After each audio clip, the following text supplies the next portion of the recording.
Dude, this is such a nice car. This is one of the nicest cars I've actually ever driven. I've never driven a Maserati before. This is my first time driving one. I'm actually back home in my hometown, Chester, Connecticut. I'm here for my sister's wedding. And on Turo, I saw this Maserati Levante. And I've never driven a Maserati before, so I said, you know, what the hell, why not? I needed a car to get me around for the week. And so this is what I've been driving for 7 days now. It's a really baller car. The first time I'd ever even heard the word Maserati was, I think when I was a kid watching Entourage. That's one of my favorite series. I think Vince buys a Maserati, and I just thought it was a cool looking car, and I think it appeared a couple times in the series. And more recently, I think Maserati has been kind of getting a bad name, a bad rep. I've been hearing, you know, they're unreliable, they're not good cars, they're pieces of crap, they're way overpriced. I think there's even a TikToker who's getting a lot of hate for his content on Maseratis. People keep hitting on my Maserati saying it's cheap. So cheap, then why don't you have one? I don't know, this is really the experience, the luxury experience I was expecting from a luxury car. A few months back over the spring for my ski trip, you guys may have seen the video where me and my buddies rented a Porsche Cayenne, and I was actually extremely disappointed with that car. I was expecting it to be nice, luxurious, to be what this car is, and that car actually fell short on size and comfort, and just like the touch points on that car didn't feel expensive. Not a lot of leg room here. So we got all the luggages in here. It's a little tight. What do you think, John? Is it everything you expected it to be? I want the Land Rover. It's small, but it's pretty cool. Everything in this Maserati Levante feels expensive. It feels good. I feel like a baller, dude. I feel like 50 Cent, you know, PIMP.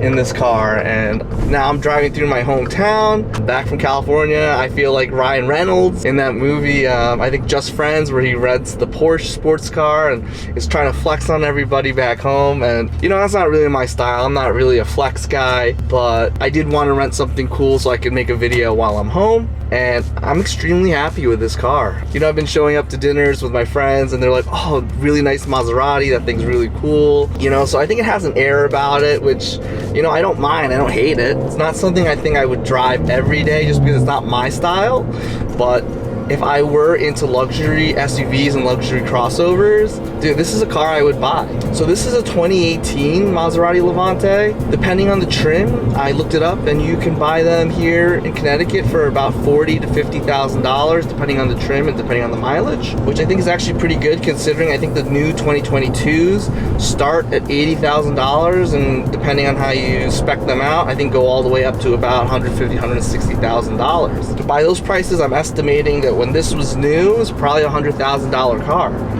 The fact that you can get them for $50K or under is pretty amazing to me. The car's nice, it's fast, it's sporty, it has a really nice exhaust note, which I wasn't expecting, especially since a lot of other nice sporty SUV and crossovers, like I've been in the Cayenne, my friend's X5, a few other like nice SUVs, and none of them sound like this. This sounds more like a sports car, and it has a sports mode where it makes it even peppier, which is what I'm in now, and the exhaust tone is nicer and it's more sporty. I think it has actually an active valve, so when you put it in sport mode, you can hear the exhaust tones even better. So just from the sounds alone, I love it when you start it up and it sounds like a sports car.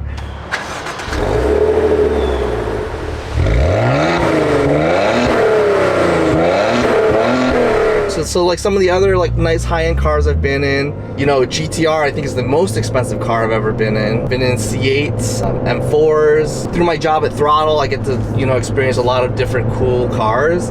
I don't think any car I've ever been in touches how nice and luxurious this car is. I think that's the main point of this car, is luxury. This car does have a V6, I believe, twin turbo, and it's quick, it's fast. It's not the fastest car out there. I went to dinner last night with my buddy who has a modified WRX, and you know, he smoked me.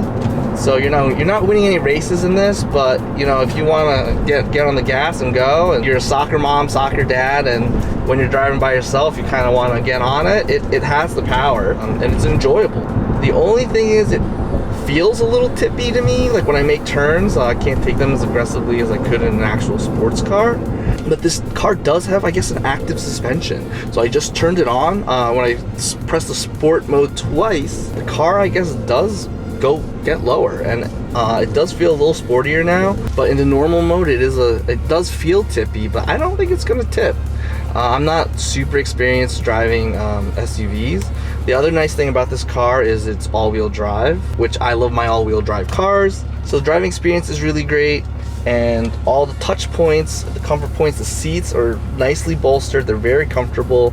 They have a whole ton of adjustments. The other first thing I noticed when I first got in the car is all the buttons, like the window buttons and all the little control knobs in the car are very nice. They feel expensive, and I think that's because Maserati is an Italian sports car manufacturer, and the Italians are known for their leather goods, and I think their sports cars just very nice interiors.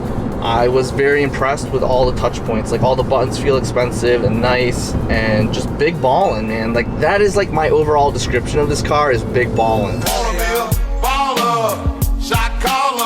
Like, I feel like a baller in this car. I feel like a movie star, which is very cool. So if you're looking for that luxury big baller car, dude, like, when you drive around in this thing, people think you're a big baller, and when you sit in it and your friends sit in it, they feel like big ballers. You feel like a big baller. I'm just smiling ear to ear the whole time I'm driving this thing all week, and I've really, really loved it. Also, I think this car is more spacious than the Cayenne that we rented over the winter. I don't know about length, but I think we could fit all our snowboard gear in here, and I sat in the back seat during that trip, and I think the back seat is more comfortable in this car than in the Cayenne. And then going back to the touch points, the shifter has a very nice touch point. I don't know, I have a little trouble getting it into like park, reverse, neutral, and drive. Like, I try to put it in one or the other, and it goes into the one I'm not trying to go into, if that makes sense. I think maybe there's a little trick to this that I'm not aware of. Like I said, I've only been driving this thing for a week. The other thing is you can actually put this in manual, in like a Tiptronic mode, and to shift up you pull down on the lever, and to shift down you push up on the lever, which is a little counterintuitive to me. But when you do put it in that sport mode, the car does liven up, and you can go higher in the RPM ranges, which I did enjoy. So with the stereo / nav screen, it's actually a really great tool, and I like the way they did it in this car. So I've been using the navigation in this car for this trip. The nav is actually really, really nice instead of using it from my phone.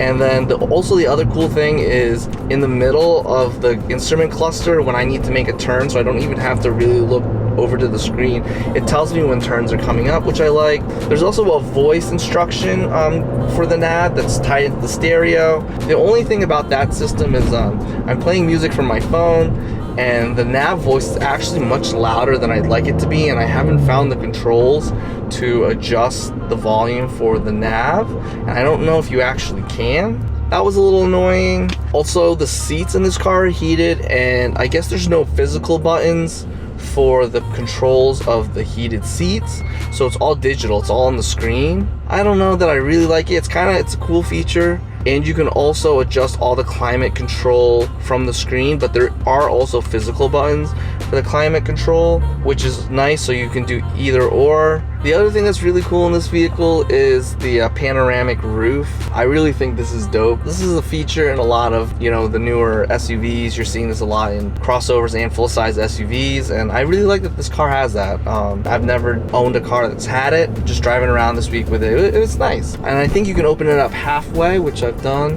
but I won't open it now just for the sake of sound. Another cool feature is in the back, in the trunk. This car has, I guess, an automatic liftgate is what they call it.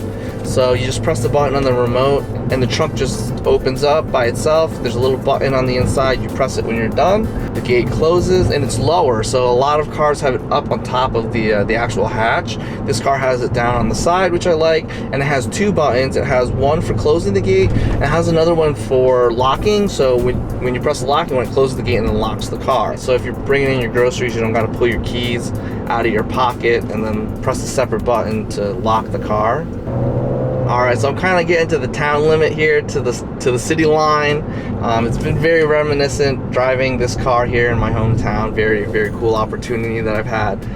So I'm going to start to close the video up here. So I think all the haters, people hating on Maseratis, I don't think they know what they're talking about, to be honest. I think a lot of people are hating have never owned or driven a Maserati. Now after getting to experience one for myself, I think it's very, very cool.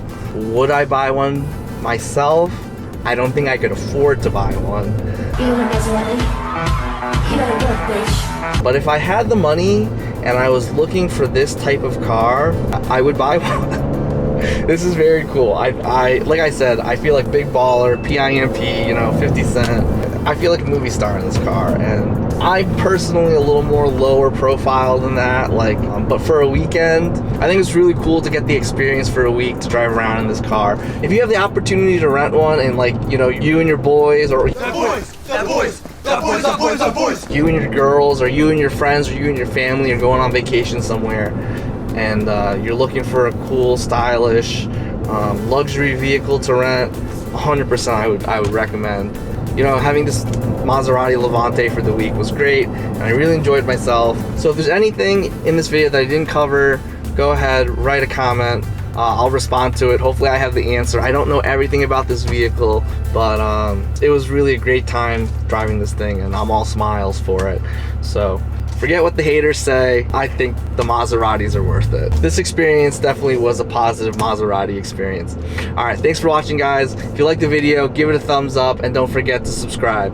All right, peace.